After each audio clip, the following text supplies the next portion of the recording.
how many of you guys have ever played?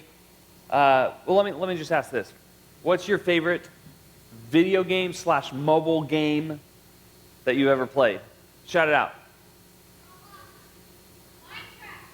Minecraft. Did you say Roblox? Roadblocks. Minecraft. Okay. What about you guys? Minecraft as well, and then I didn't hear the other things you said. Oh, Animal Crossing. Okay, yeah. Anybody still play like the Battle Royale games? Fortnite? Okay. Star Wars is coming out with a Royale type game, so that's fun. I'll probably get that when it comes out. But actually, the one I want to specifically mention is Minecraft, which several of you said. How many of you have actually played Minecraft or a similar game where you like build your own world in it? It's kind of cool, right? Like where you spend all this time, you create anything you want. You can put buildings in there, playgrounds. You can put a better version of yourself in there if you want. How many of you guys have watched The Office, where Dwight makes the office within Minecraft, and it's pretty awesome. Anyway. So we all like this idea of creating our own little worlds with our own imagination, with our own like dreams and everything that we would want in the world, and put it in it. And it's pretty cool because you are the god of that world, right? And so you get to spend the time, you get to make the rules and make it how you want it to be. Many of us, even if you don't play Minecraft, all of us have things that we enjoy, something that's a part of our world that we spend a lot of time in to make it better. Right.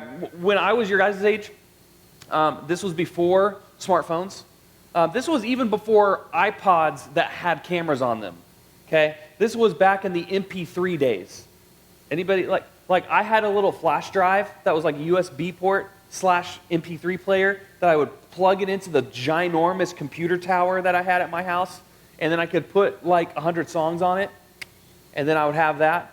And so all to say, I didn't have the technological luxuries that you guys have. And so I had a hobby that was much less common back then, more common now, but I loved to make videos. And so I would take my parents' home video camera, which had actual like cassette tape type things in it, because it put it on like tape. Back when, when people say, hey, did you tape it? It comes from back before the digital era where you had to actually put what you're recording on tape. Anyway.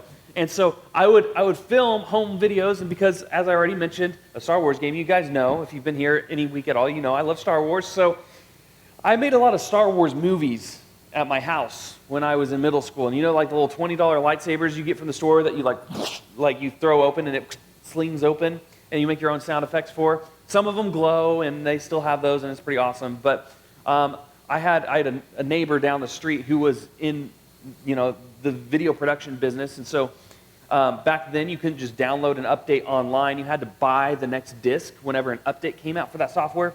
So he gave me the old ones whenever he would get an update. So I was a version behind, but I learned how to use Adobe After Effects when I was your guys' age and make lightsabers like Star Wars. And so I would make Star Wars films, and I would put all of my free time into making it as good as it could be.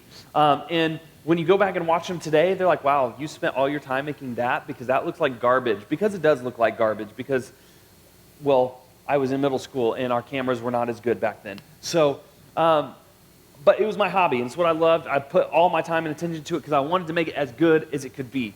Now, you guys have stuff that you like. Maybe you like doing. How many of you like making videos like on your phones? And you can put it in iMovie and like do fun stuff with it. There's even cool apps now that you can like track things in 3D space and put it overlaid in your video, which is, I would have killed for that when I was your guys' age. Not really, because murder's bad. But like, it's fun. It's fun to have a hobby, to have something that you love, to spend time in and put your efforts into and your talent and make it as good as it can be. And so that brings me to our final question that we're going to go through in this series, and that is, what is the point of being? Right? We have hobbies, we have stuff we like to make better. I think all of us have this intuitive nature to want to make the things around us better, and especially when it comes to things that we like and have a passion for, we want to make it better. We want to spend our time in it to make it as good as it can be. And so, what is the point of me? What is the purpose of life right now? And if you were to, maybe you've thought about this, maybe you haven't, but you thinking about what your purpose in life, you've sometimes thought about it in an abstract sense. Like, it was easier when you were in like kindergarten, because it's like, oh, I want to be a firefighter. I want to be a police officer. I want to be an astronaut. I want to be a doctor, right? You guys had things you wanted to do with your life when you grew up. And as you get to this age, well, then there's kind of a lot more pressing questions than like, what you're going to do 10, 20 years from now when you're a grown-up and you have to, make a living, So now you've got decisions like some of you who have like 1,000 things you like to do. You got to decide, well, do I want to play basketball, baseball, or soccer, or all of them if I can, or narrow it down? You got to figure out what extracurriculars you want to be involved in, if any, and if you don't want to do anything with your school, you've got to figure out, okay, maybe it is video games, and so you want to learn how to be a Twitch streamer, and you want to just play video games all the time, get really good at it, and so whatever it is, you've got a lot of options in front of you, a lot of things that you want to do to either give your life purpose or to fill your time with. And so, what is the point of me? What's the purpose of your life right now? That's what many of you subconsciously are trying to figure out. That's what many of you have never even thought about, because you're like, hey, I got so much stuff going on, I don't have time to figure out what my purpose is in life. And some of you, maybe it's something you thought about. It's like, you know what, no matter what I do, I know that I want to do this with my life. I know I want to have a family. I know that I want to raise them to be good Christians. I know that, all the things that my parents don't let me do, I'm going to let my kids do, right? Because I don't want them to suffer like me suffering, And so many of you, maybe you've thought about this, maybe you haven't, but what is the purpose of your life right now? If you've not thought of this, I guarantee you this is a question you will wrestle with at some point in your life. I'm bringing it up today because hopefully I'm going to inspire you to wrestle with this question now rather than later. It's good to always be evaluating this, but it's always good to have a fresh start in the right place to know what your purpose is in life. And as Christians, obviously, we've got an opinion about that. We talk about that every single week, but this is a big question, and there's a lot to think about. So today we're going to read a little bit from a letter that was written by, can anybody guess? Paul, yes. We're going to read a letter written by Paul, because Paul wrote most of the New Testament, so if you guess Paul, you're probably going to be right. And so Paul is writing, and he's writing to a church in Corinth. And in this letter, it's about, Paul is with him, but there's also another guy named with him that's named Apollos. Now, that's a pretty cool name. Now, how many of you would name your kid Apollos? Because that sounds like, one, a little sci-fi-y, which is cool, and it also sounds like strong, like Apollos. Like, sounds like a Greek god or something, like, I don't know. But Apollos, this is something this is a guy that's with Paul on his journey. And so Paul and Apollos would have been like, think of them like influencers. These were people that shaped the church as we know it. They spread the gospel. They went to these new places to share the message of Jesus and share, the message from God. And so they influenced a lot of the world that we see today. They influenced a lot of that culture at that time. A lot of people had heard of Paul, and a lot of people had heard of Apollos. And a lot of people, like today, when you think of somebody like Paul or Apollos or any of these people that are like these great fathers of Christianity, you see that and you think, wow, I could never measure up to anything like that. I can't, spread the gospel to countless countries and go all over the world I'm just, me. And so it can be discouraging to read stuff from like Paul and Apollos and be like, well, I could never be like that, right? I'm not that super Christian. And so it can be discouraging. But I want to point out something that they write in this letter, because they're talking about their purpose and what God's purpose for them is. And this is what they say. After all, who is Apollos? Who is Paul? And this is Paul writing. So he's like, he's talking about his friend and himself. He goes, after all, who is Apollos? Who is Paul? We are only God's servants through whom you believed the good news. Each of us did the work the Lord gave us. So he's not like, listen to us because, we're such great influencers. We've influenced you all to follow Jesus. You should really pay attention to us. We're a big deal, right? He doesn't say any of that. He's like, at the end of the day, who are we? Like, who's Paul? Who's Apollos? Like, we're just the people that you heard the good news from. Like, all we were doing was what God told us to do. He says the phrase, we are only servants, right? We are only God's servants. And so, basically he's saying, well, anybody can do this. I mean, not everybody will have the same, the same mission, like specifically the same gifts and talents that we have. God gives other people all kinds of gifts and talents and callings. And so, all of us just are servants of God to do his work. But check out what he says next. He says, it's not important who does the planting or who does the watering. What's important is that God makes the seed what? He makes the seed what? What's important is that God makes the seed grow. The one who plants and the one who waters work together with the same purpose, and both will be rewarded for their own hard work. For we are both God's workers, and you are God's field. You are God's building. So imagine, how many of you have ever planted in a garden or planted flowers, or anybody, even in like first grade, you had to do like the little seed thing that you put in the window and watch it grow in the classroom. Like, you guys still do that kind of stuff? I did that when I was in first grade. I don't know if that's still a thing. Anyway, if you have any concept on, maybe look out your window to like the cornfields around this area when your parents are driving around, and you know the idea of planting and sowing, and so he's giving this illusion and this analogy to what it's like to just be servants of God, right? The person who plants the seed, then there's the person who waters the seed. Two very different tasks, but equal in purpose. If somebody comes along and waters the soil, but there's no seed in it, is it going to grow? That soil is not going to produce a thing.